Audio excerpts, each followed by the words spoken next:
It's the Christmas shopping season in London, and the rush hour is in full swing. Commuters and shoppers stream through King's Cross, the city's busiest rail interchange. Suddenly, a deadly wall of flame roars through the packed station. It kills 31 people. The world's oldest subway system suffers the deadliest fire in its history. Now, using advanced computer simulations, we reveal exactly what caused the tragedy. Disasters don't just happen. They're a chain of critical events. Unravel the clues and count down those final seconds from disaster.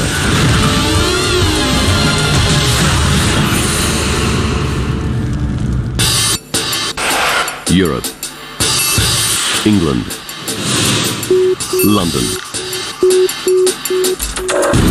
King's Cross Station, Britain's busiest rail hub.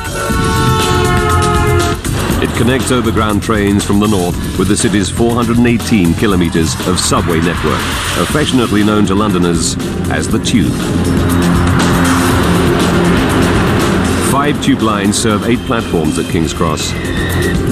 The deepest is 27 metres underground. 250,000 passengers surge through the station's subterranean labyrinth of passages every day. Wednesday, November 18th, 1987, 7:18 p.m. It's still rush hour and the city centre is busier than ever as the Christmas shopping season gets into gear.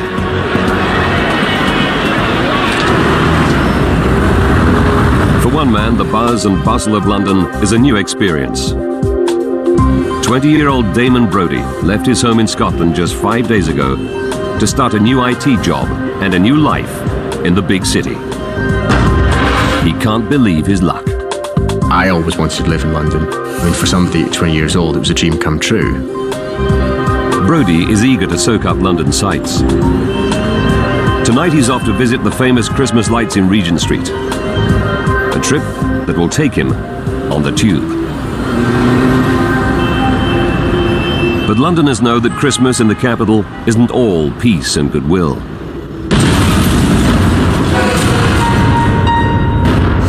4 years ago, Irish terror group the IRA bombed the Harrods department store. The blast, 8 days before Christmas, killed 6 people. Now intelligence experts fear that the IRA may once again target London. But nobody knows where the terrorists might strike.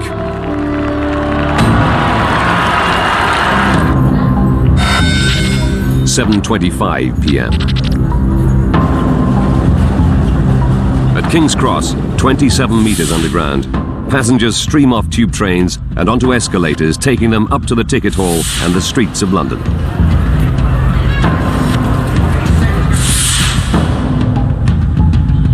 On the Piccadilly line escalator, several commuters spot someone in a blue boiler suit descending into a manhole nearby. Workmen are a familiar sight on the wooden escalators of the aging, dilapidated tube system.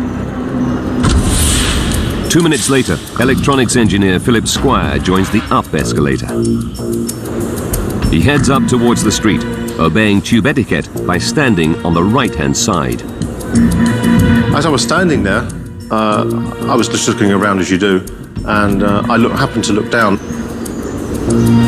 He catches sight of something odd.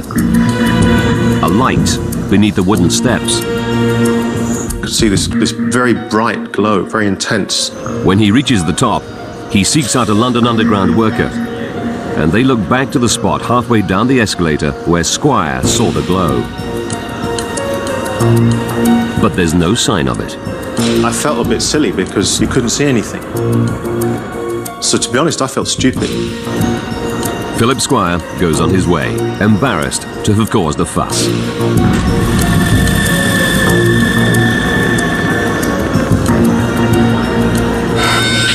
(7:30 p.m.) A couple of minutes later, a man hits the emergency stop button on the Piccadilly line escalator. A British transport policeman on routine patrol goes to investigate. He sees a small flame on one of the wooden steps. It's not a huge surprise. Fires are a fact of life on the aging infrastructure of the tube. There have been over 400 in the previous 3 decades. The policeman heads back up to the ticket hall where he can call the London Fire Brigade on his radio.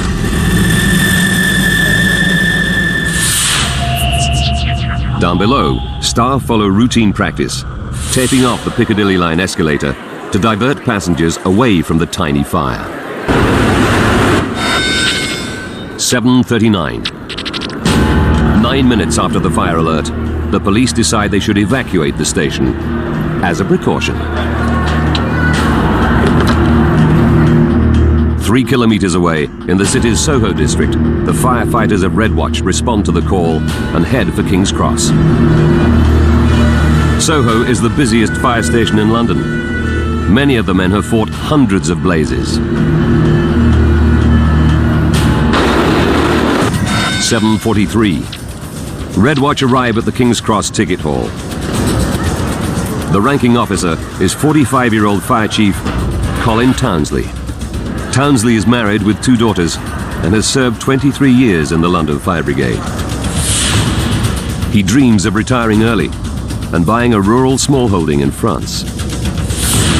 Townsley is a dedicated and demanding leader who commands the respect and loyalty of his men. One of them is Robert Moulton, who served with the man he calls the Governor for 4 years. Townsley takes Moulton with him to assess the state of the fire. The blaze is now about the size of a campfire, but neither man is worried.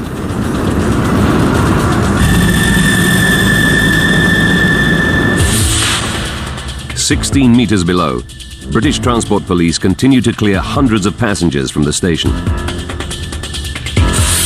One of the police officers is 27-year-old Richard Kukielka. After 5 years in the job, evacuation procedures are second nature. It was just a matter of getting the people that were within the station out of the station. Kukielka directs passengers onto the Victoria Line escalator, the only one still operating. It runs parallel to the Piccadilly Line escalator and emerges in the same place. The main ticket hall just below street level. Heading up to the ticket hall with the throng is London newcomer Damon Brodie. He was on his way to see the Christmas lights, but his trip has just been cancelled. Well, there was no panic, there was no rushing, there was no, it was just normal. 7:44 p.m. The fire has been burning on the wooden steps for almost 15 minutes, and the flames are now around 1.5 meters high. The blaze is 20 meters from police officer Kukielka at the bottom of the Victoria Line escalator. Firefighting Chief Colin Townsley is in the ticket hall. Sightseer Damon Brodie is travelling up the adjacent Victoria Line escalator.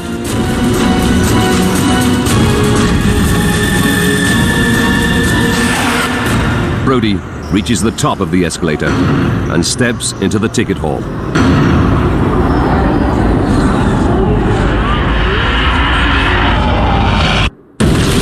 Moments later, a huge jet of fire erupts. It was like an explosion happening in slow motion. Damon Brodie takes a full hit. The jet of flame ignites his legs and lower body. My life sort of ended at that point.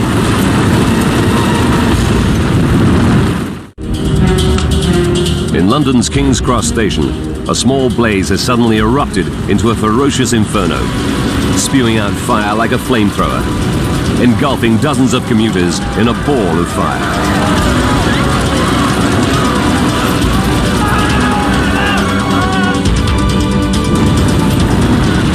One of them is 23-year-old sightseer Damon Brodie. I knew that particularly the back of me was on fire quite badly and around my legs area. Now, thick black smoke pours out of the station exits into the street above. Here, firefighter Robert Moulton is getting a hose ready to deal with what was, just minutes before, a tiny escalator fire. There was a terrific roar. I heard this horrible scream that seemed to go on for ages. He's horrified. He knows the ticket hall was full of people moments before, among them his boss, Fire Chief Colin Townsley. News crews capture the scene as Moulton and his fellow firefighters grab oxygen sets. Ignoring the danger, they descend into the burning ticket hall to search for survivors. Our only thought was just to try and fight our way down there, get to the fire and see if we can drag anyone out. Caught in the inferno, Damon Brodie rolls over and over trying to put the flames out. Eventually, he succeeds. He's badly burnt, but now faces a new danger. Dense, choking smoke. It was absolutely red hot, and I could feel it burning my throat and lungs.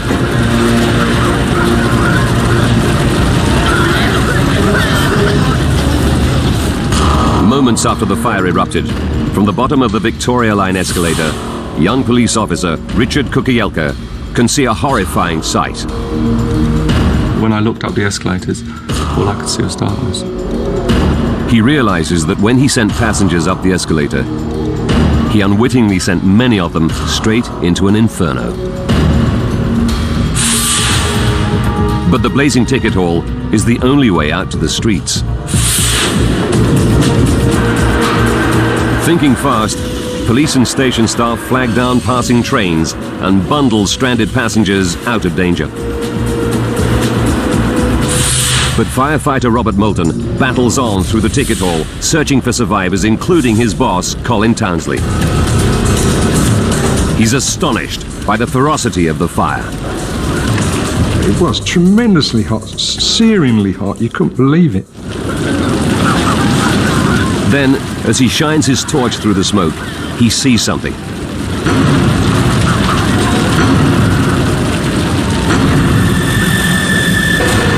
It's a white helmet. His heart sinks.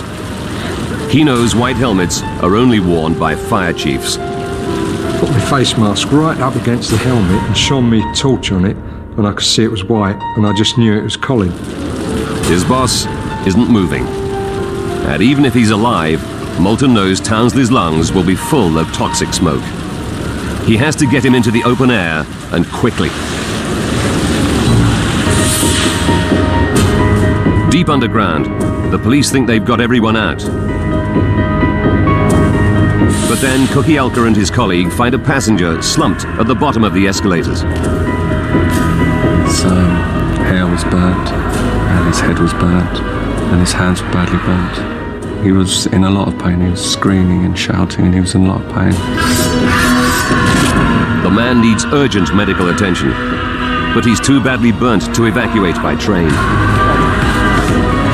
The young policeman fears they're trapped. Then he remembers there is another way out up to the street. They drag the man to some metal gates leading to the exit. But when they reach the gates, they discover, to their horror, that somebody has locked them. Open the gates! Hello! The only decision we could make then was to actually try and kick the iron gates down. He yanks frantically on the gates, but they won't budge. The young policeman can't radio for help, as his walkie-talkie won't work underground. It's a crushing moment.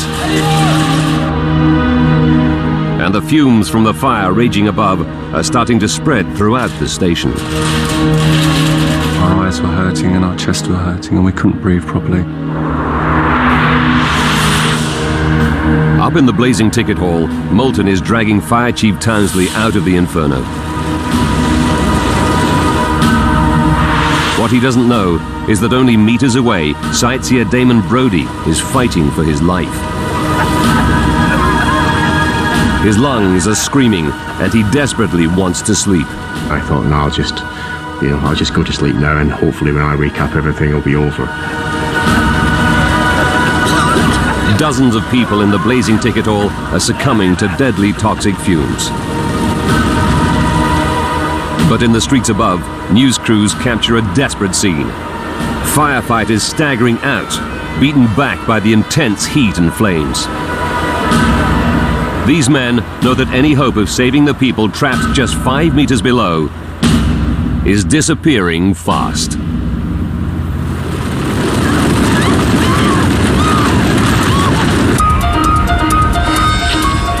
"7:52 p.m.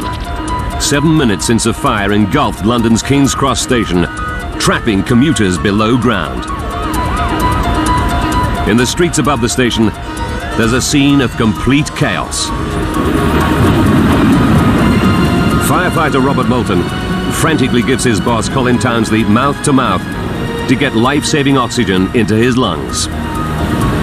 The very first time I blew breath into him, he sort of coughed. So I said, "This looks good."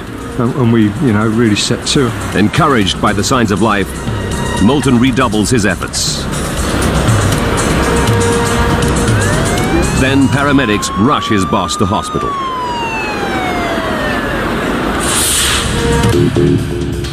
"16 meters underground, in one of the station's labyrinth of passages, 27-year-old policeman Richard Kukielka is trying to take a badly injured passenger to safety before the fire spreads further. But he's trapped behind a locked gate, and whatever he tries, the gate just won't budge. Then a cleaner appears on the other side. The cleaner had no clue that an inferno was raging above, but now he proves a lifesaver. He has a key to the exit. 32 minutes after the fire erupted, Kukielka rushes the wounded man out of the station to safety.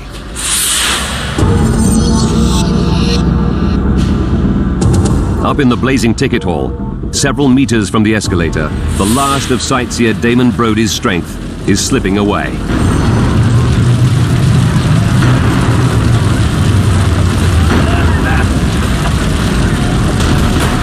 Then, the 20-year-old is gripped by a sense of injustice.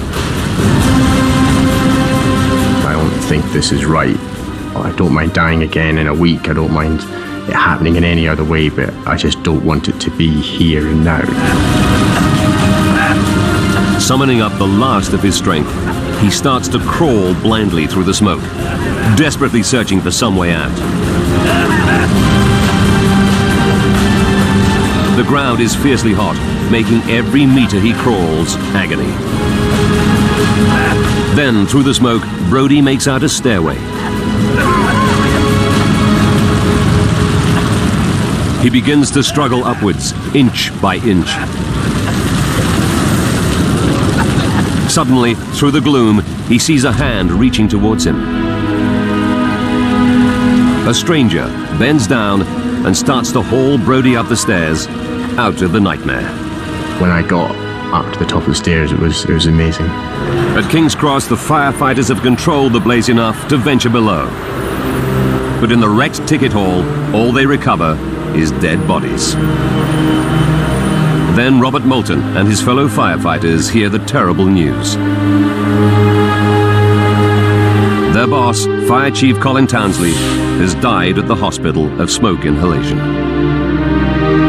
Obviously, we're all very shocked and sorry, and it was a bit numbing, really.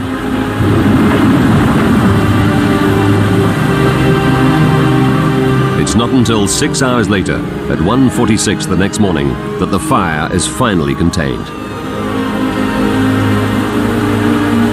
The inferno has killed 31 people and seriously injured another 20.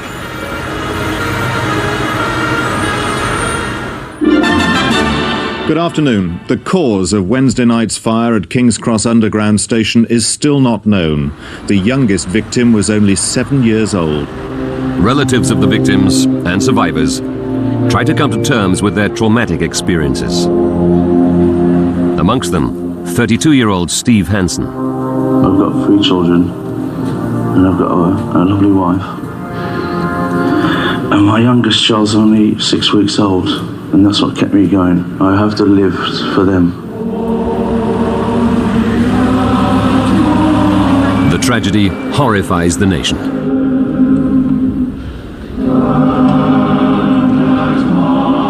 Uniting royalty and the British public in grief.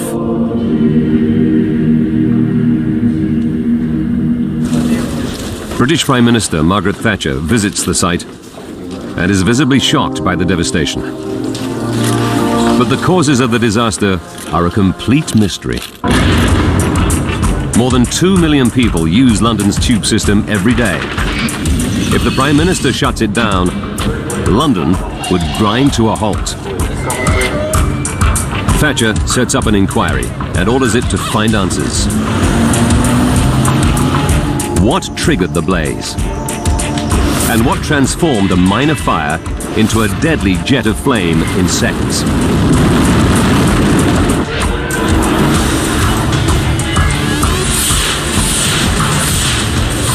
Now, by rewinding the events of that fateful day, and by going deep into the investigation, we can reveal what really happened in the King's Cross Inferno. Advanced computer simulation will take us where no camera can go, into the heart of the disaster zone. The government appoints an investigation team of 21 experts from 5 different agencies. Engineer David Shillito is one of the lead investigators. Shillito has been an international expert in major fire disasters for 34 years. In the burnt-out shell of King's Cross, Shillito looks for clues to the fire's spread. The burning patterns were fundamentally important. It was the shapes of the burning on the escalator, the way the smoke had blackened the underground structures. It was a sudden bursting forth of a major fire. It's immediately clear to him that this was no ordinary fire. But he needs more evidence about how it behaved. Within hours, police officers start to track down anyone who might have witnessed the blaze. They interview hundreds of people. Several describe how a jet of flame shot up the escalator and into the ticket hall like a blowtorch or a flamethrower.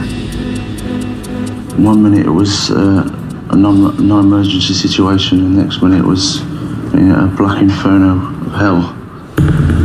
The sheer explosive force of the inferno suggests a disturbing possibility.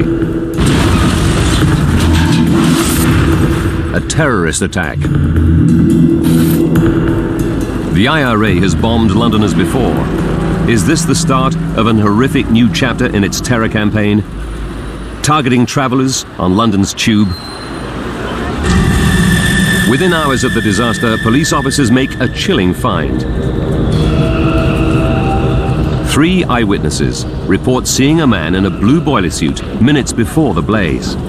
He was by the Piccadilly line escalator where the fire started. 2 of them saw him go down a nearby manhole. Where does that lead?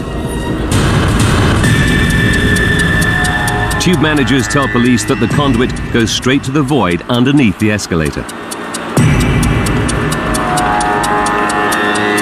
But none of the workers on duty that day fits the description of the mystery man. Was he an IRA terrorist planting an explosive device under the escalator? The investigation team drafts in David Halliday, a forensic scientist who specializes in investigating suspicious blazes. In the sealed-off station, technicians strip down and examine the wreckage of the burnt-out escalator for clues. Halfway down the escalator, they find the classic pattern of scorching that indicates the fire's origin point. It's underneath the escalator, close to the running track. But they cannot find a bomb crater here, or anywhere on the escalator. Nor is the metalwork shattered, a telltale sign of an explosion. All of the steelwork and the structure of the escalator was in fact generally intact. Where it had distorted, it was clear that it had distorted because of heat, not an explosion.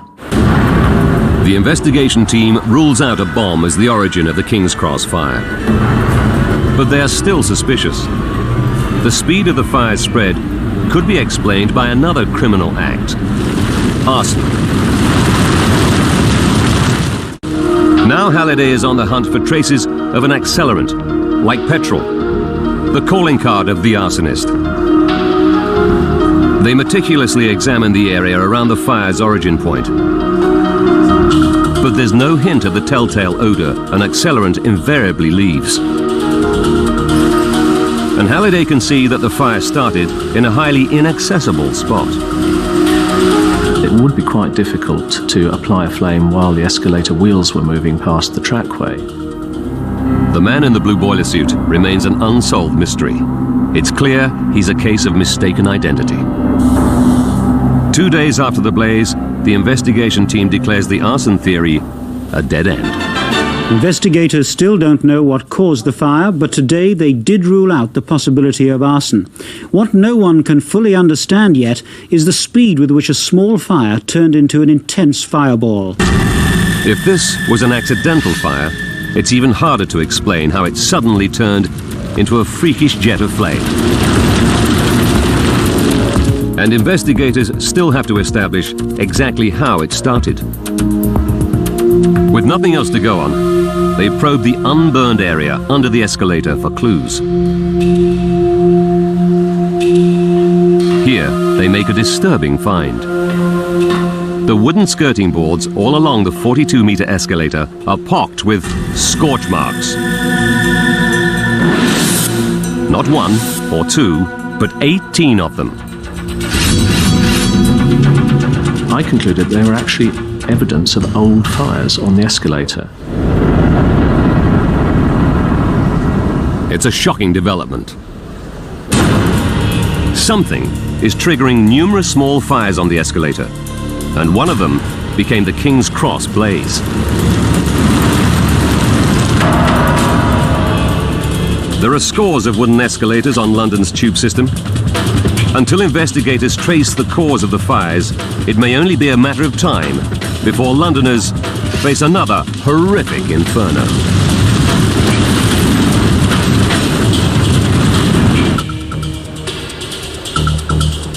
Forensic scientists investigating London Underground's deadliest ever fire have made a disturbing discovery. Evidence of 18 old, undetected fires under the escalator at the heart of the disaster.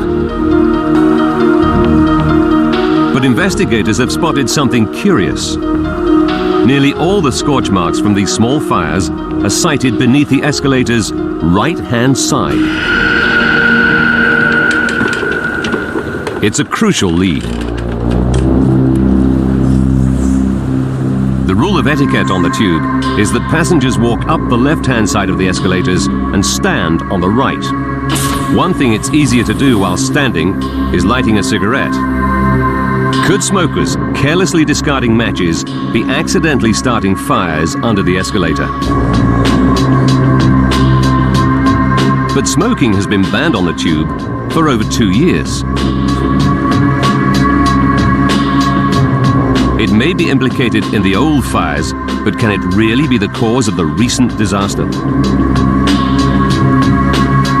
David Shillito and the team check with station staff and make a discovery. People were smoking with impunity in the station. The smoking ban was totally ineffective. The ban is not strictly enforced. The prime suspect for the King's Cross fire is now a careless smoker discarding a still burning match. But something made this fire take hold when all the others harmlessly burnt out. Forensic scientist David Halliday believes the fire started close to the escalator's running track. But all its component parts are made of metal. There's nothing here to fuel a fire. He examines an undamaged section of track and finds it has a thick coating of lubricating grease. He knows that grease alone is hard to ignite. But when he examines it more closely, he finds it studded with discarded tickets, sweet wrappers, fluff from clothing, human hair, and rat fur.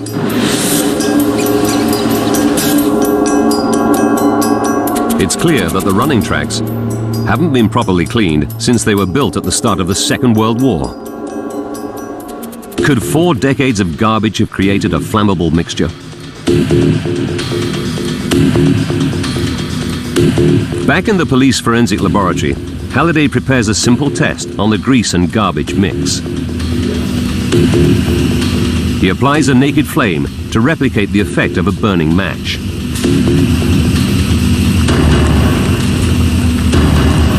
The dirty grease immediately catches fire. I had found the one thing at the scene that might be capable of being ignited by a flame, and the test had confirmed that it was ignited by a flame. The tests reveal that as the flammable debris burns, it heats the grease in the mix to a point where it too ignites. It's a startling finding. It appears that a horrifying fire risk lurks beneath the scores of wooden escalators on London's tube network. But igniting the dirty grease with a Bunsen burner in a laboratory doesn't conclusively prove that a dropped match could start a fire in the real world. David Shillito and the investigation team realize the only way to find out for sure is to try to recreate the chain of events at King's Cross Station. 51 days after the disaster, at 2 in the morning, the team gathers in the eerie setting of the gutted Piccadilly line escalator. This original footage captures their audacious experiment. London firefighters stand by to contain any blaze. Then on its undamaged lower half, one of the team drops a lighted match through the 1 centimeter gap between step and sidewall. 3, 2, 1, now. The investigators hold their breath. Will the flame ignite the dirt-filled grease? They may have to drop dozens of matches before they find out the truth.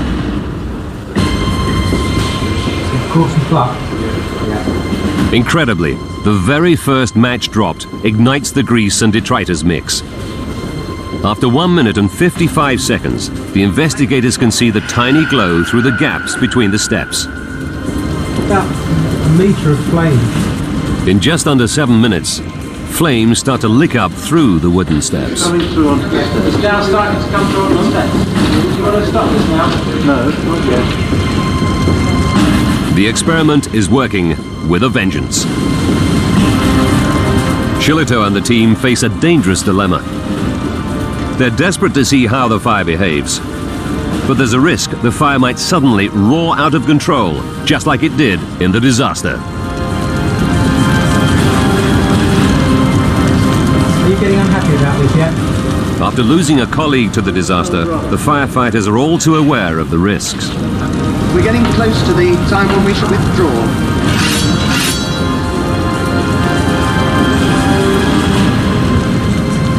High pressure reel down here, please. We're going to put the hose down now. The fire grew, and it continued to grow, until, of course, the fire brigade told us to put it out.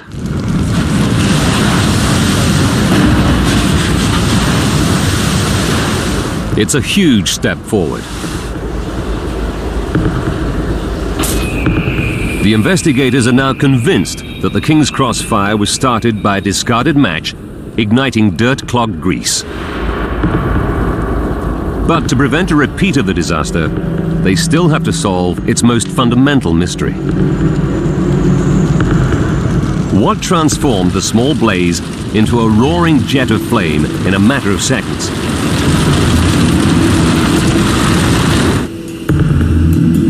Investigators are certain that a small amount of lubricating grease would not be capable of creating such a freakish phenomenon, because it burns too slowly. The hunt for the missing factor intensifies. Now investigators consider a theory being aired in the news media. It suggests that a phenomenon unique to underground stations could be to blame. When a train approaches an underground platform, it pushes a rush of air ahead of it.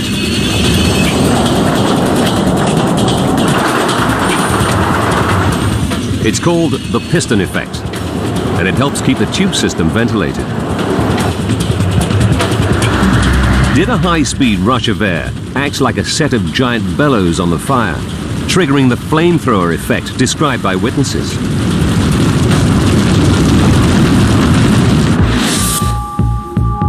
Investigators retrieve and examine station logs from the day of the disaster. They want to analyze the movements of trains in and out to build a pattern of air movement up the escalator shaft.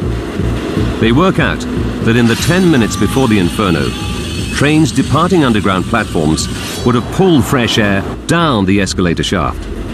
This would not have had any major effect on the fire. But they discover that at 7:42, just 3 minutes before the fire erupted, everything changes. An eastbound Piccadilly line train pulls in. Seconds later, a westbound train arrives too. The combination of two trains arriving almost simultaneously has a dramatic impact on the airflow. It sends a huge blast of air up the escalator, the direction the fire traveled. It's a promising lead. To find out if it offers the key to the disaster, investigators have to calculate if the airflow was traveling fast enough to have a significant effect on the fire. They measure the airflow produced by tube trains and calculate that two trains, arriving one after the other, would make the airflow up the escalator travel at 3.25 meters per second. That's only 12 kilometers per hour, nowhere near fast enough to trigger the jet of flame. David Shillito and the team are no closer to explaining how an insignificant escalator fire mutated into a rampaging killer. They've ruled out terrorism, arson, and the effects of airflow. An exhaustive search of the escalator shaft can find nothing that might have acted as a superfuel on the blaze.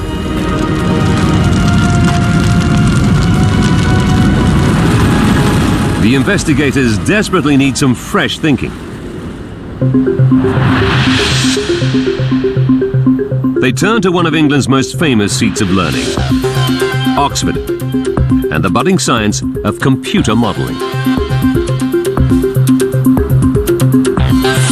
Dr. Ian Jones and Suzanne Simcox are pioneering the use of the world's fastest supercomputers to predict heat flow through buildings such as nuclear reactors.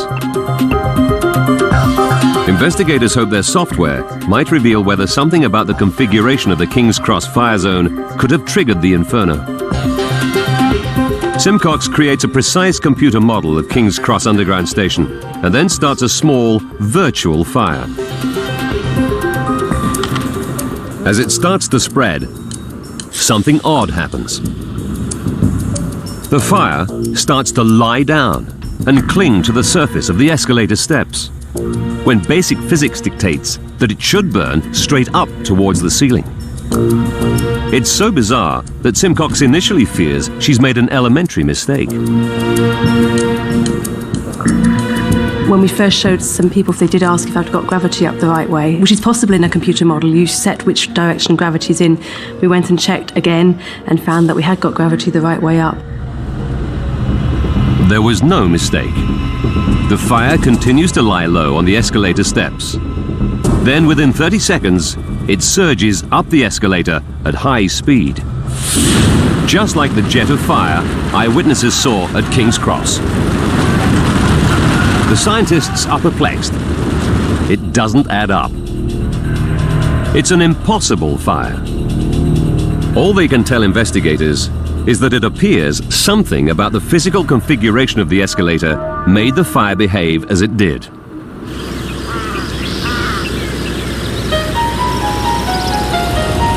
There's only one way to prove conclusively what it was. They must try to recreate the King's Cross fire for real.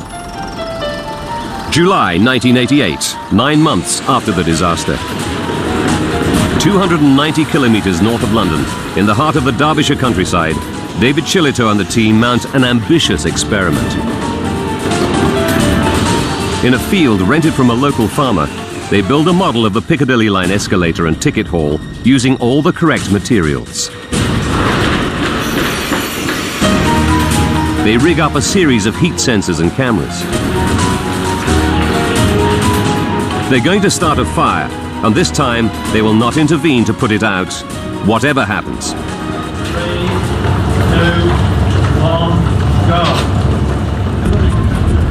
A technician sets light to the escalator in exactly the right spot.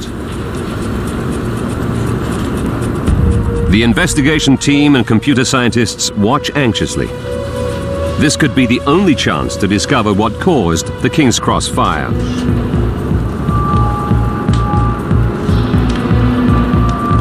"6 minutes in, and the blaze is behaving like a normal wood fire, its flames standing up straight. At this rate, it could take up to 60 minutes for the test fire to reach the ticket hall. As the seconds tick by, it's beginning to look as though the computer model got it wrong. Investigators are staring defeat in the face. If the experiment proves a dead end, the mystery of the King's Cross Inferno may remain unsolved forever. The investigators are facing another dead end. Then, 7.5 minutes in, the fire dramatically changes. Rather than going straight up, the flames suddenly change direction. Now they lie down and start to cling to the wooden steps of the escalator, just like they did in the computer model. Temperature sensors reveal that the wooden steps directly above the fire are now heating up very fast. Within 20 seconds, the investigators record temperatures of 800 degrees Celsius. Seconds later, the flames erupt unstoppably up the wooden escalator and burst into the model of the ticket hall. They realize that not one, but two phenomena combine to create the King's Cross Inferno. The 30-degree incline of the escalator has the effect of making the flames lie down on the steps. And the sides of the escalator box the fire in, creating a channel or trench, which concentrates the heat and flames and prevents them escaping. As the fire spreads up the incline, it pushes before it an invisible blanket of heat and gases, which superheat a 20-meter stretch of wooden steps above. Around 10 seconds later, the superheated steps reach a critical temperature between 500 and 600 degrees Celsius and ignite. This creates the devastating jet of flame that surges so swiftly up the escalator shaft. It's a phenomenon that scientists had never witnessed before. The team names their discovery the trench effect.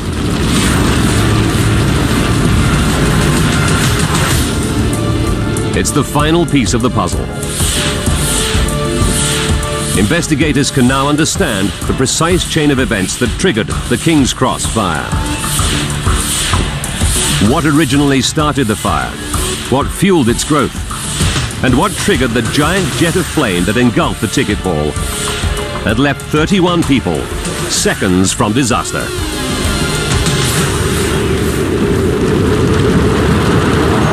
Wednesday, November 18th, 1987. Towards the end of rush hour, a passenger riding up the Piccadilly line escalator drops a match. By chance, the match falls through a gap in the wooden steps and lands, still burning, on the rubbish-clogged grease of the escalator running track. 7:29 p.m. 16 minutes to catastrophe. As the fire takes hold beneath the escalator, commuter Philip Squire glimpses the glow. He tells a ticket collector, but when they look from the top, the 30-degree angle hides it from view.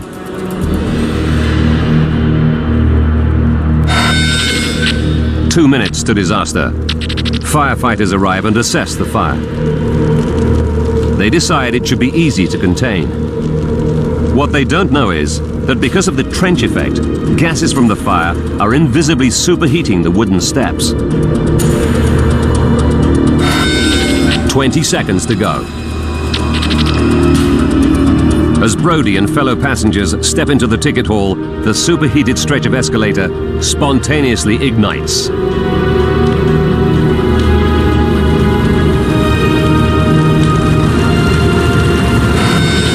Disaster strikes. Flames surge up the wooden steps, traveling at 12 meters per second. A jet of fire erupts into the ticket hall with a heat output of 25 megawatts. That's as much energy as a jumbo jet uses during takeoff.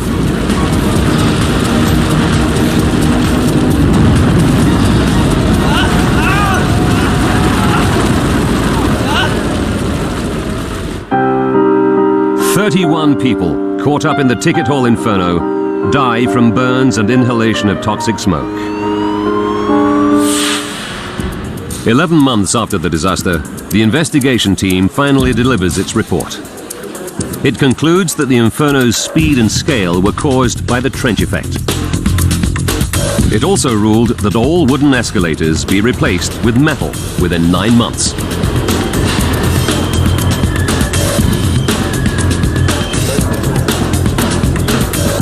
London Underground started rigorously enforcing the smoking ban straight after the fire.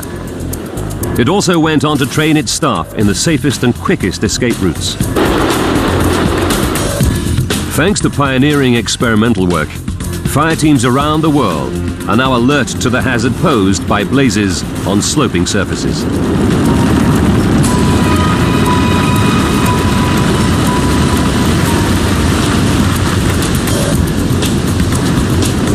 Their newfound knowledge will help save lives should such an inferno threaten again.